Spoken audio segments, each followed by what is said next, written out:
Hey Freddy people! Welcome to Indie Swag. Today, I am preparing a very delicious recipe using tender eggplants by simmering them slowly in a very rich gravy. We call this Gutti Vankaya Kura in Telugu and is popularly known as Bharwa Bangan all across India. So without any further delay, let's get cooking. For the gravy, I have taken 8 tablespoons of peanuts. So these are the amount of peanuts that would be required for around 20 to 25 eggplants. I have roasted these peanuts for 5 to 7 minutes. This will help you in removing the skin easily and also will give a very nice flavor to the gravy.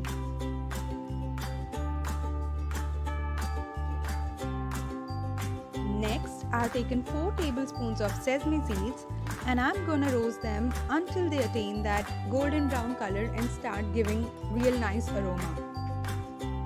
I think Indian cooking is all about getting an enhanced flavor from all the spices that we add into our food. So that little spice or that little flavor is mostly enhanced by simple cooking, just like the one now we are doing. This simple roasting is going to give that special flavor. So this is done.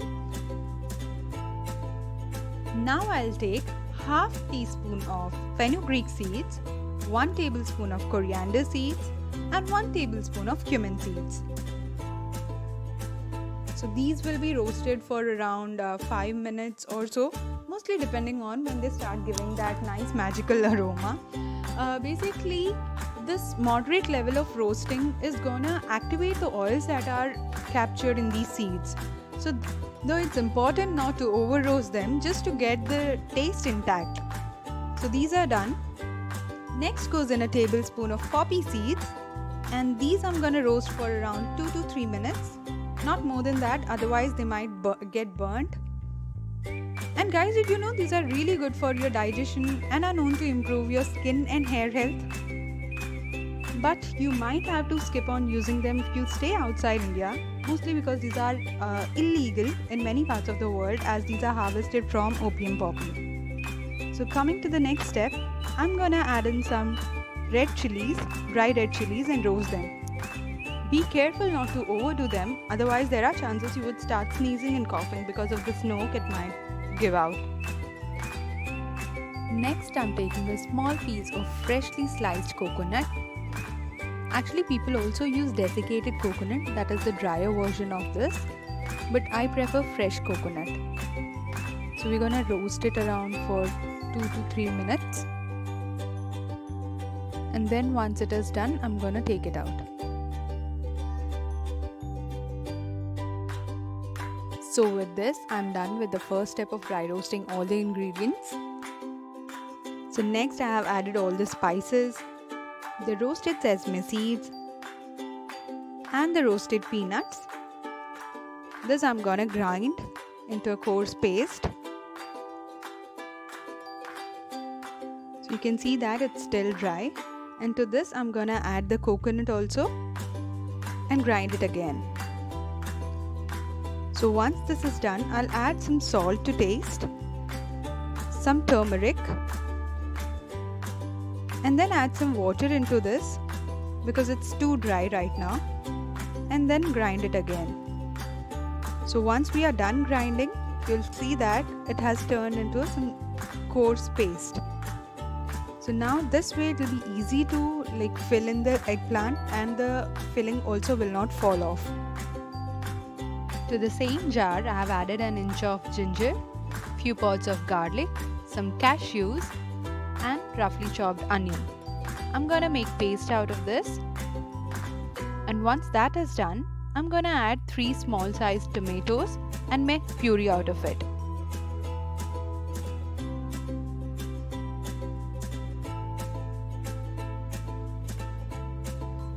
So now coming to the eggplants, slit them as shown in the video and use the filling that we have already prepared and kept aside to fill these eggplants. So guys, while choosing the eggplants, make sure that these are young and tender because only then you will get the really nice taste from it.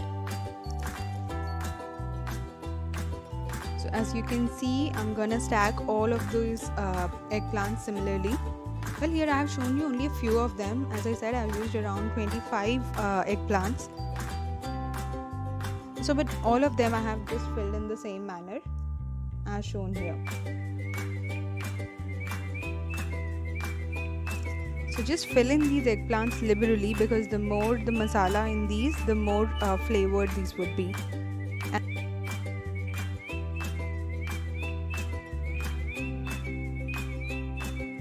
So here are our prepped eggplants ready to be tossed into the skillet.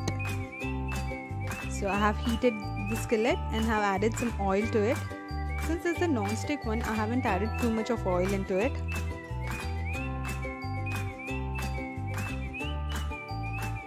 Now that the oil is hot enough, I'm going to add these eggplants carefully into the skillet.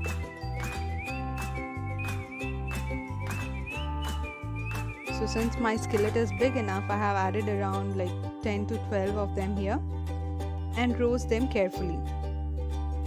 Make sure these are roasted evenly on all the sides. Actually, some people deep fry these bangan or eggplants, but I prefer to do this just like the lighter way, that is by adding just a little amount of oil, because since eggplants are soft and these cook really fast, even this much would be enough. So here, after roasting for around 5 to 7 minutes on low to medium flame, these eggplants have coated with light brown color on all sides, and this is when I know these are like ready and cooked from within. So once these are ready, you can just take them out one by one into a plate and keep them aside, and keep adding other batches of eggplants also. So my first batch is ready, and similarly I have roasted other eggplants also. To the same skillet, I'll add 2 tablespoons of oil,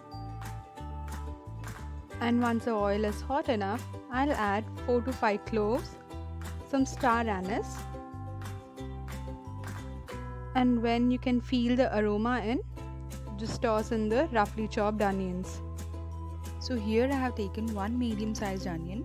I'm gonna allow these onions to sweat a bit so that these blend well with the gravy that I'm gonna prepare now. While these onions are cooking, I'm gonna sprinkle some salt into it, but because I had added salt in the filling also previously, I'm not gonna overdo it, because of course I don't want my gravy to be too salty. Yeah, so while these are cooking and these are almost done, now I'm gonna add this ginger, garlic and onion paste that we had prepared previously. So mix it well. Now add some turmeric and red chili powder to taste, because if you like it spicy, you can add more of it, and mix it well again. You can see that these onions had cooked pretty well, and that is why you can't see any trace of onions here. Here goes in a dash of fresh curry leaves. So guys, you can also drink curry leaves tea, or you can just chew them raw, because these are known to like manage your weight as well as reduce your cholesterol levels. So just keep mixing them well until there is no water left. So once this is done, I'm gonna add the tomato puree here and mix it well. So right now the gravy is looking pretty colorful. Yeah, so guys, while the gravy is getting prepped up, please go to my channel, subscribe it and press on the bell button to keep yourself updated with the upcoming content, right? So see, I'm gonna allow this gravy to cook for around 7 to 10 minutes with the lid on. Here I'm gonna check on my gravy, and yes, it seems to be pretty much done. So this is when I'm gonna add some tamarind water to it. I soaked some tamarind in hot water to get this. And now I'm gonna add the filling that was left after stacking in all the eggplants. So I added in some water into it. If you feel your gravy is thicker, you can add in some water at this point. Just a small tip guys, if you think the gravy is too much for the eggplants you have, you can take some of it right now and store it in the freezer. And here I have added some red chili powder and salt because I felt my gravy was a bit bland. So here goes the garam masala. None of the Indian foods, none of the Indian foods can be complete without the garam masala, right? And finally, I'm adding my eggplants into this gravy. So just add them carefully one by one. Initially I was really scared because I thought my skillet is gonna overflow, but luckily it didn't happen. So yes, once the eggplants are arranged in properly in the gravy, you can just put the lid on and allow them to cook for 5 to 7 minutes. Keep checking in between and keep turning around to allow even cooking. So mine need to be cooked for another 5 minutes. So I'm gonna put the lid on and allow them to cook for another 5 minutes here. And here my tender eggplants are ready, just to be finished with a dash of coriander. And here goes my stove off. And yes, this could be enjoyed with steaming hot rice and chapati. This is gonna be awesome. So that's it from my end. Hoping that you all are gonna try this. Take care of your health and stay tuned to Indie Swad. Bye bye.